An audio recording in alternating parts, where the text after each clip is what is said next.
In 1835, a mysterious and brutal triple murder took place in the small town of Dakota, Georgia. At the time, the Willis family were just about the only people in the local area, and the husband of the family, Benjamin Comfort Willis, was 40 miles away because he had a job as a county administrator for Irwin County.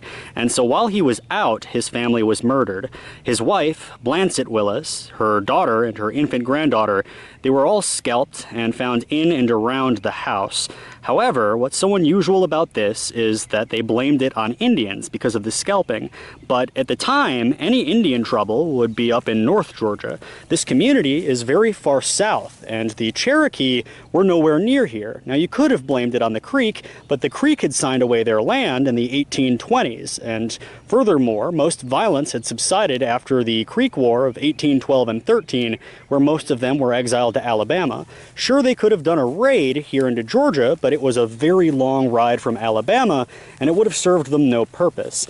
I feel that maybe Benjamin Willis, as a county administrator, had made some local enemies who wanted to send a message. In fact, he arrived here and, after finding his family dead, decided to move away, never coming back to the community.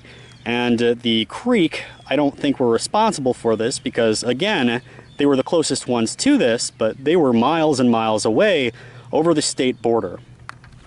By the time these murders were committed in 1835, this town, what's now known as Dakota, would have been considered truly a backwater area.